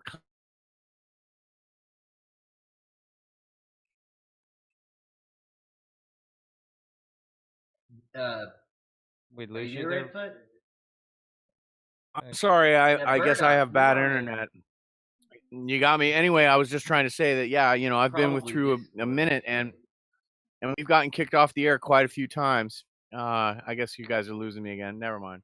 He was mentioning that on the last show, actually. Something about a fella from AF Intel showed up and was like, so that's interesting what you had on the show. Wouldn't be able to tell us who said it, could you? And evidently the leak was plugged after that. Oh, wow. Okay. Yeah, that was just on this week's show, I believe, about weather warfare. Oh, right. Yeah. Yeah. I mean, just incredibly intriguing stuff. It's just the more you talk to this guy, it blows your mind. It really does. Maybe be great to introduce the two of you guys sometimes. I mean, there's a. I was gonna say any mentor or any protege of Ted Gunderson is a mentor of mine, or would love to have. Yeah, that really impressed me. Ted Gunderson, a lot of folks give him a lot of True knew flack. Ted. The True knew satanic Ted panic bit. personally. Exactly. Yeah, Yeah. exactly. Yeah. True was Wow. good friends I with mean, like, Ted. Yeah. No. yeah. A long time ago. Yeah. That's legit. Yeah. Well, glad you guys are hooked up together. This is a good little community of folks to. I mean, it's great. Well, thanks to you and thanks to Jim and the Goldwater and Diana and everyone else who's working to make all this stuff happen. We're not getting paid to do this, folks. We're trying to solve actual problems here. We're really trying to, have serious conversations despite all the joking and jabbing and every now and then we play practical jokes, but this is the most serious A kind of little bit of that conversation is I believe anyone yeah, could a be little bit of having. that is necessary when you're dealing with stuff that's so heavy. Like what I heard you railing off about Smirnoff. It's like, oh no, this guy is on in on the same train as me. Like I said, it's with the racing thoughts and concerns and worries when you see so much of what's going on, and then you see all these possibilities. I mean, like I had an ex-girlfriend whose mom was in the NSA. I remember sitting around a fire, and this was before 9/11. And I'm talking about, my concerns about government surveillance and things and profiling and then she basically, I was like, yeah, but, I know I'm just paranoid. And, this is an ex-NSA agent who sleeps with a 9mm under her pillow.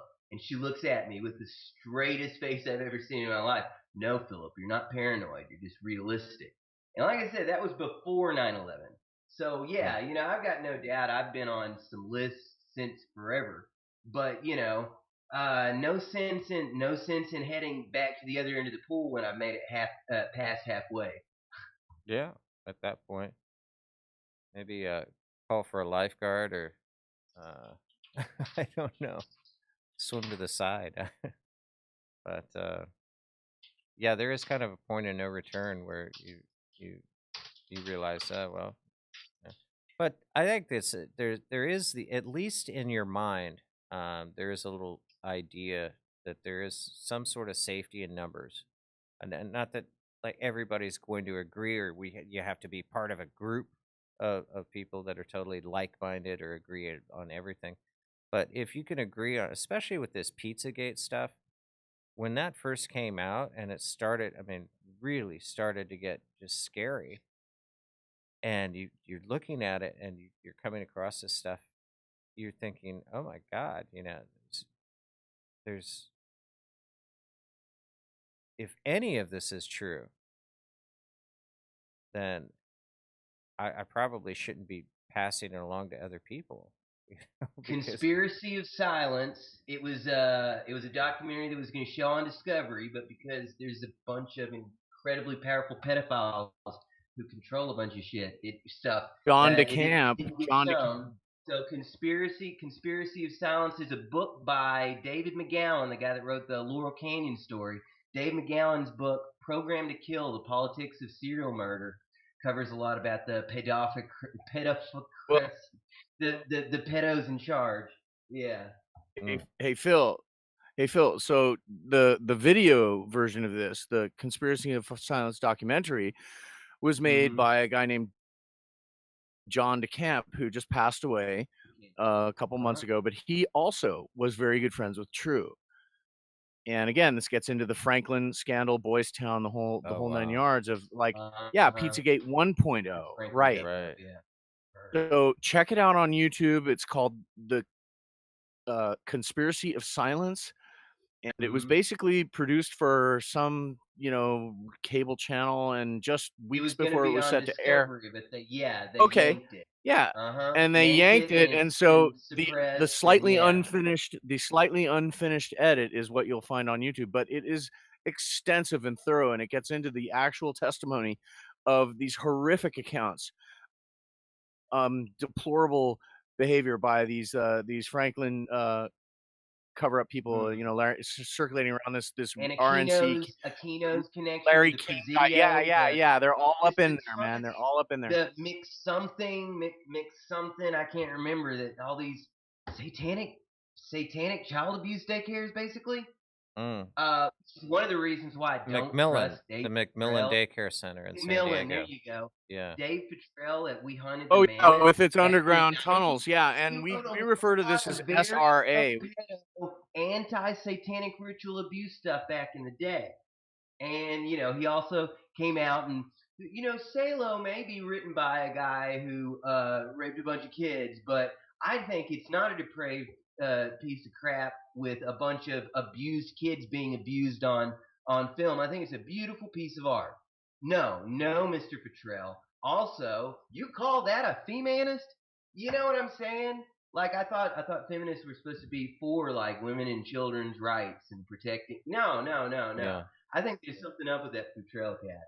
No, and that's the funniest part about it is this whole concept of, like, who on earth is going to defend a pedophile?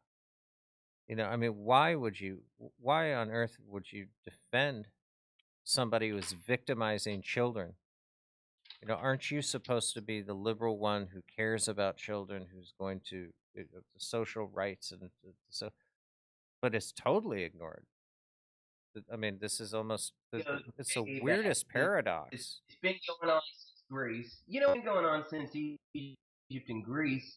The folks at the top have been some kinky, gross, sociopathic weirdos. That's just the way it's always been. Yeah, apparently. I mean, it's just. Can I say something to that? Sure.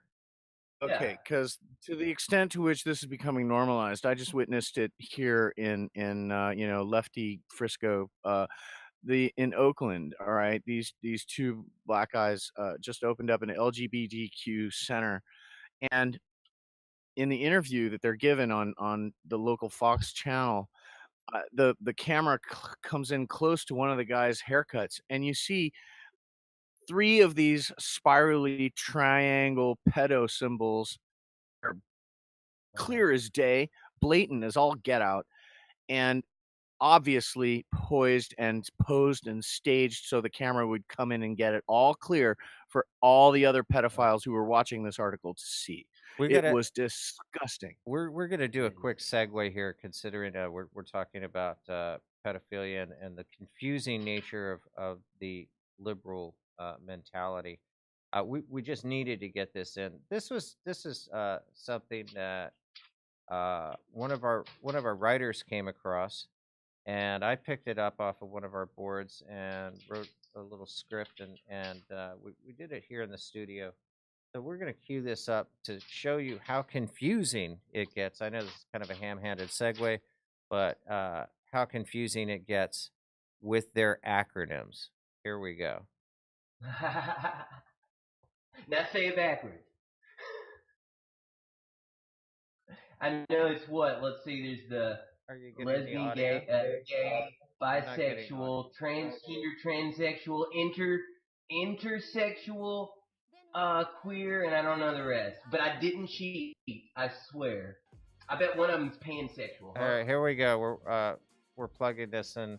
Hey everyone, for the Goldwater, I'm Amanda Vandenberg. First, we had LGBTQT. Then we had LGBTTIQ. Whatever, it's so long. Which is lesbian, gay, bisexual, transsexual, transgendered, intersexual, queer, questioning, two-spirit. Now, we have from the Elementary Teachers Federation of Ontario, LGGBDTTTIQQAAPP. I got no wow, idea. that's really long. This means, here we go. Lesbian, gay, genderqueer, bisexual, demisexual, transgender, transsexual, two-spirit, intersex, queer, questioning, asexual, allies, pansexual, polyamorous. Wow, that's really a long one.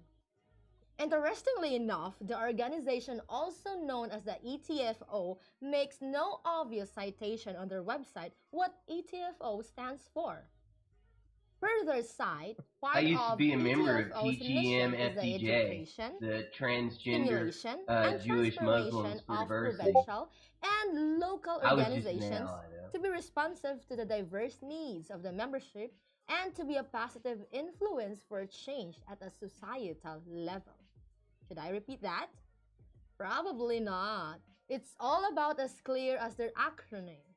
We've noticed that the community that enjoys the company of animals, specifically pregnant goats, is not represented here. When does inclusive become exclusive? And when does something, anything in general, been just plain stupid? Don't forget to like this video and hit the subscribe button for more. This is She did a great job on that, I think.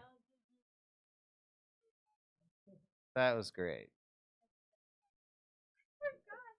So, yeah, it's all about divide and conquer, and of course there's...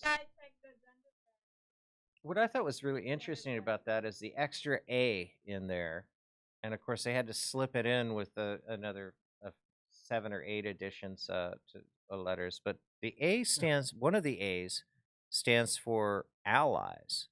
So right, the people that that means you're not one of them, but exactly. But yeah, so we're like, we've got the agenda, we're writing it, we're supporting it, and you don't have to be gay to be LGBTQIA. But I'm obviously we're not going to be allies after that story, I don't think.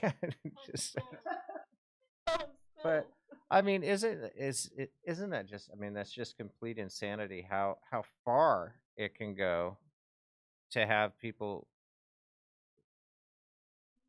Well, I just need mine, and I mean, where are the? Like I said, where are the people having sex with pregnant goats? You know, they're not included. Where are the Muslims who like feasting themselves with baby bats? You know, I don't see an acronym for them. I don't know, folks. It's nuts. It's out of hand, but it has to do with grouping. Certainly, this whole thing has to do with grouping. Divide and conquer. It's old as Sun Tzu. Yeah. Absolutely. So, yeah, when we see stuff like this, I guess we're a little. Now, the interesting thing about this is that we're not homophobic. We're everything in there phobic, including we're ally phobic, obviously. Like how I'm not a multiculturalist because I want multiple cultures to continue to exist. Right. Exactly. Because multiculturalists are uniculturalists because we're in an Orwellian bizarro. Yeah, and I'm phobophobic. Yeah, you know that one. That's one that I use. I have a fear of fear. I'm a recovering phobophobic. But that's an interesting point that you make, Phil, is that the whole concept of this, well, let's study and appreciate all of these people's cultures. We're okay, what about yours? What about ours? What about, I mean, and then you're destroying their culture. I think it's totally fine for people to mix, but I don't think we should judge people for not wanting to mix either. You're damn skippy on doesn't it that cut one. I both couldn't. ways? Wouldn't it cut both ways? Yeah, I couldn't agree with you more. I couldn't agree with you more on that. And you don't have exactly. I mean, if I go to another country, I should be expected to speak their language. Now, it's a little bit different here in Manila because, at least here in Manila, pretty much everybody speaks English, especially if you're white. If you go to a convenience store, everybody's speaking English on a professional basis, and so it's harder to learn English in the city here. But you should respect that nation's laws. The thing is, oh, of course, and I think that it's great that everybody carries guns, okay? And I also think it's great that me, as a foreigner, I'm not allowed to have one. And I think the United States should have the same thing. Foreigners should not be allowed to have guns unless you've got a blue passport. And the rest of us should No. be, because you know what? I think it should almost open carry I think it should almost be required required. to have guns. We should teach our children. That should be guns. That should be Absolutely. kindergarten. Like in Is gun Switzerland, ownership 101. That's right. Because you know, in open carry communities, we don't have crime. We're in communities where everyone's allowed to carry a gun openly. There just is no crime. Yeah. You know. I mean, it's just, it makes sense to me. But I mean, I think that you're absolutely right, Phil. The right should be on both sides. That you're not evil for wanting to preserve your own culture. So, and this whole homogenization is just, man. What, you know, if you love that culture so much, go live there. If you want to go help these people, if you want to help the immigrants, okay, go to North Africa. Go. And if you enjoy censoring people's speech so much, if you don't like hearing, if you're so offended because someone is talking hate speech, why don't you move to China, where that sort of censorship is openly acceptable? Well, either that or don't visit 8chan, okay? Just don't go there. Too. Okay. Don't go to hch.net if you're going to be offended. Goes to that website, but I don't. Well, you know, I've heard that it's scary there. Well, you know, I mean, my little brother tells me what goes on there. So you can't go Frankly, I love it. I've gotten so accustomed to it. I just can't get enough of it. And I long for the periods of time when I can explore the new threads that are happening. And God, you know, God bless the fact that, you know, there's a weather modification thread that's happening now because of discussions I think that we've been having, maybe. I don't know. But it's nice to see it taking off and gaining some momentum and being part of the discussion as we talk about this Hurricane Irma, rock your curves, Irma girl kind of stuff, you know? That sounds kind of good the way you said that. I mean, my little brother told me that he saw that. Oh, yeah? Cool. But that's the whole point. Just don't go there. Okay. Nobody's kicking in your door on this one here, folks. So prepare to be offended. Been a chanter for so long that, like, seriously, if I invented a time machine, went back in time to like 2006 or 7, said, dude, one day there'll be a 4chan that's twice as much 4chan, and they'll call it 8chan, and they're gonna have a news site, and you're gonna work there, and I'd be like, I wouldn't be surprised that time travel exists. Or even that maybe I did it. I'd be like, well, I kind of figured that. But no, seriously, there's an 8chan and I work there. I like the latest news, and Burdock, you're certainly aware of this, that there's even been a newer spinoff of an even more sort of stricter, leaner, meaner, you know, more succinct and to the point, more alt-right kind of version of the politically incorrect board. And I like that, and I like the threads that I'm seeing in that, and I like the more condensed, more version. I like them both, and I'm honored and humbled to be even part of the conversation, even as a lurker. Wow, You're not just a lurker, though. You got Flat Horizon. Let's pitch that. I mean, Oh come no, on. but I'm also a poster. I've graduated a little beyond being a lurker, and Yeah. you know, I've gone through the hazing, and I've learned some of the jargon and the protocols, and so far my posts are being very well received, I think. Well, dubs to you. Okay. So, absolutely. Dubs and keck to the Anons that are making it happen, because without them, none of this would occur. No, that's the way it's shaking out. So, well, it doesn't look like Joe's going to be calling in. We're going to be hopefully. I'll be talking to him on Skype throughout the week. I will make sure, as I promised last week, we were going to get those the videos and songs that everybody put in. I was hoping that Joe would be able to take that on, and I'm sure he's going to. So we'll have to. I'm going to pass those by Joe, and we will have Joe decide the winner, and we will make that his official campaign song. Oh, we do. Is it Joe? Is it Jew Gasser? Just to say goodbye, a quick goodbye. Before you come on, Jew Gasser, I want to make sure to plug everybody. You're just going to have to come in for a quick goodbye, Jew Gasser. But I want to make sure that to thank Redfoot. Just is absolutely wonderful. Folks need to go to labvirus.com. That is a rabbit hole that has rabbit holes in it. Okay. Holes with holes, folks. Okay. And just all sorts of negative and positive space inside of there, and quarks that are flying around that we don't know if they're matter or not. So, also want to thank Revolution Radio for having us on, and for the simulcast that we do for them. Dr. H. Watt and Redfoot is the co-host on the Story Behind the Story. You can see them. It would be Pacific time at what is it, 10 p.m. 7 to 9 p.m. Pacific time, Friday nights in Studio B. 7 to 9, yeah, in Studio B on Revolution Radio. freedomslips.com, and also simulcast by the Goldwater. Yeah, thanks to you and Jim Cherney. Thank you, Jim. Absolutely. And also certainly want to thank Phil. Really appreciate you coming on, and appreciate your articles. Absolutely really cool stuff, and we're just going to keep plugging away at that. We're going to hit some of that. It's always a blast. This week is going to be a lot of fun, because all the hurricane stuff is going to turn into relief stuff, and then we're going to get some real news here. So, well, I had a hard drive gone for 8 days, so I've been going nuts. You know how much it sucks to watch cable TV? Oh, God. Like, I'm watching cable TV and sitting on an iPhone that barely works. Yeah, terrible. No, I want to get back to work. We need to get you rigged up, my friend. So, really appreciate the work you've been doing, and it's just so much fun to work with you. So, with that, Jew Gasser, let's bring you on to. You got 2 minutes here with Diana. So, I mean, we're charging $9.99 a minute is what we're doing.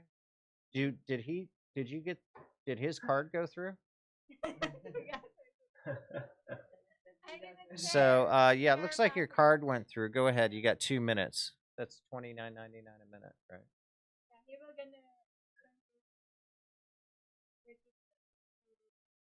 Jew Gasser, you got time, a minute and a half, 90 seconds for a quick goodbye here. Oh, are you shy, or the card didn't go through? Sounds like you might be being shy. I don't know. Yeah. Oh no, his card was declined. Batteries AFK. No, he might be. His card was declined. Yeah, sorry about that. You got to pay to play, man. Smoking too much jankum. Jankum, doing it, huffing it. Well, anyway, I'm gonna pass the mic over to you. This is Major James Burdock for the Goldwater. Fix your microphone, Diana. It's futzing out again. She's the fuzz. Yeah, you can borrow mine here. There you go. Stay safe out there. See you guys next week. Major James Burdock here, signing off with Diana Prince for the Goldwater. All right. Have a good one, Diana. We'll see you again soon. Bye. Godspeed and kick volt.